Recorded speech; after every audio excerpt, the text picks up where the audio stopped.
Sementara itu, kuasa hukum Joko Widodo, Rifai Kusumanegara, memberikan tanggapan.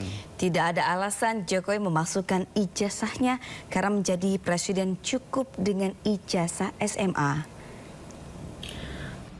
Terkait informasi yang beredar bahwa seolah-olah Pak Jokowi membuat ijazah palsu di Jalan Pramuka, pada intinya kami selaku kuasa hukum menilai hal tersebut hanya sekedar informasi yang bersifat bebas ya, dan tentunya tidak memiliki nilai pembuktian. Apalagi kalau kita ikuti itu seolah-olah cerita dari cerita ya. Lalu berikutnya jika diikuti juga cerita tersebut bahwa seolah-olah itu dilakukan di tahun 2019 pada saat mencalonkan diri sebagai Gubernur Jakarta, pertanyaan mendasarnya adalah lalu apa yang digunakan ijazah Pak Jokowi pada saat mengikuti Pilkada Solo yang memang jauh sebelumnya, dan memang tercatat di KPUD sudah ada ijazah Pak Jokowi saat itu kan begitu. Berikutnya adalah juga kami sangat menyaksikan partai sebesar PDIP ya mengusung gubernur maupun presiden 2 kali dengan menggunakan ijazah yang seolah-olah dipalsukan ya. Apalagi dalam cerita tersebut kan seolah-olah ada tokoh-tokoh PDIP yang ikut terlibat atau setidaknya mengetahui. Kami sangat menyaksikan itu ya. Ini seperti tidak lebih seperti cerita kemarin soal kapal di Raja Ampat ya, yang ternyata kemudian setelah ditelusuri kan tidak ada kaitannya gitu. Dan yang satu hal yang perlu dicermati adalah menurut kami tidak ada motif bagi Pak Jokowi untuk memasukkan ijazah S1-nya, karena pada prinsipnya menjadi kepala daerah maupun presiden cukup dengan ijazah SMA. Jadi untuk apa ya memasuk ijazah S1 ya? Apalagi kenyataannya kita dengar sendiri dari UGM ya, maupun banyak saksi yang sudah dengar keterangannya termasuk hasil puslapor bahwa ijazah itu asli. Jadi kami melihat ini hanya sekedar informasi yang berkembang dan tidak bisa dipertanggungjawabkan. Pemirsa, Ketua Umum Solidaritas Merah Putih Sylvester Matutina menyatakan para purnawirawan TNI yang berniat memakzulkan Gibran tidak dilandasi dasar hukum melainkan rasa kebencian dan ambisi pribadi. Berikut cuplikan wawancara Sylvester Matutina bersama jurnalis senior Sindonews Pung Purwanto dan Lukman Hanafi.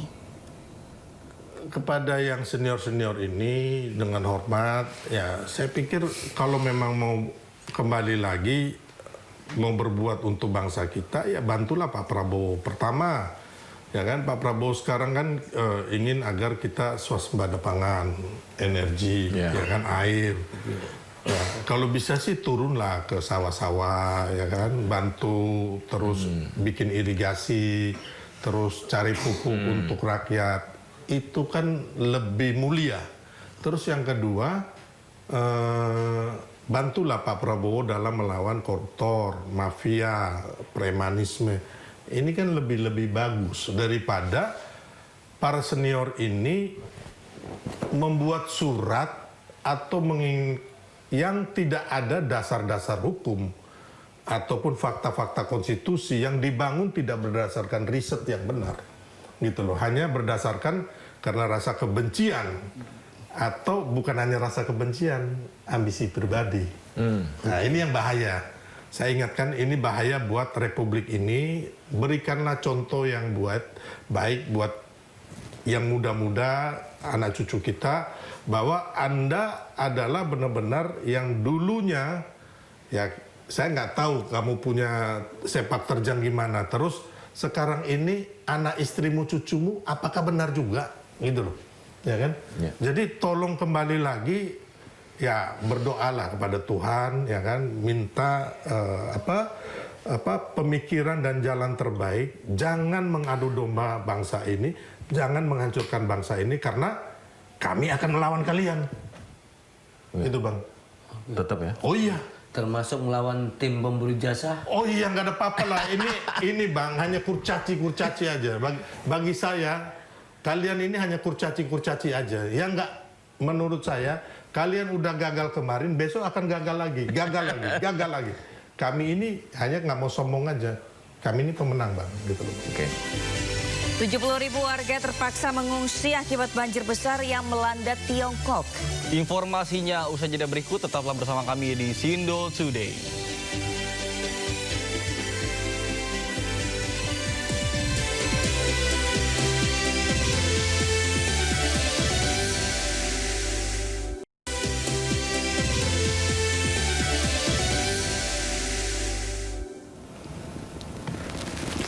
Terima kasih masih bersama kami di Sindo Today pemirsa. Presiden Prabowo melakukan kunjungan kenegaraan ke Rusia. Dan Presiden Prabowo Subianto bertemu dengan Presiden Rusia Vladimir Putin untuk bicarakan kerjasama di berbagai bidang. Pertemuan Presiden Prabowo Subianto dengan Vladimir Putin di Istana Konstantin Saint Petersburg, Rusia berlangsung hangat. Pertemuan kedua kepala negara ini sangat produktif dan menghasilkan sejumlah kesepakatan kerjasama di berbagai bidang, seperti di bidang pertahanan, maritim, dan juga perdagangan. Bahkan Presiden Prabowo Subianto juga berterima kasih atas dukungan Rusia sehingga Indonesia menjadi anggota BRICS.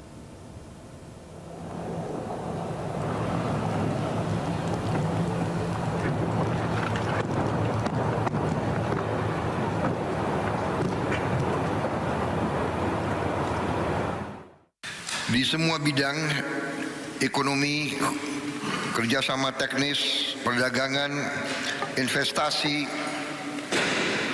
pertanian, semua telah mengalami peningkatan yang berarti. Sebagai contoh, pada pertemuan bulan Juli 2024 lalu, Presiden Putin menyampaikan keinginan membuka penerbangan langsung Rusia-Indonesia. Sekarang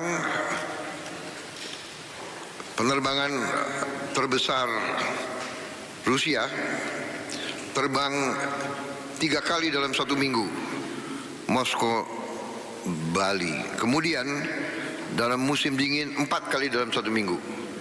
Dan kami membuka peluang, silahkan kalau mau menambah penerbangan, tidak hanya ke Bali, tapi ke kota-kota lain di Indonesia, kami membuka untuk penerbangan langsung.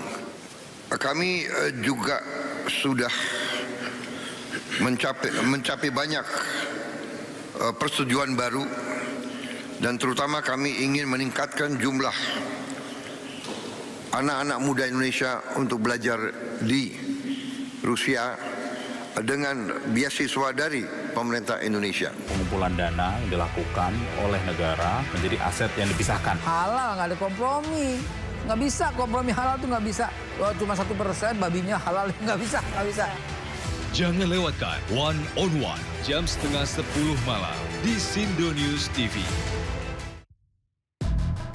Menguak kasus hukum dan politik di Indonesia. Berencana menerapkan program wajib militer bagi anak-anak bermasalah, terutama Mengedepankan objektivitas dan juga fakta yang ilmiah. saat proses pemusnahan amunisi kadaluarsa di Garut, Jawa Barat. Membahas setiap cerita dari banyak sudut pandang. Ayah saya sendiri ya, terkena tembakan di dalam kurungan. Inside Story setiap Sabtu jam 7 malam di Sindo News TV.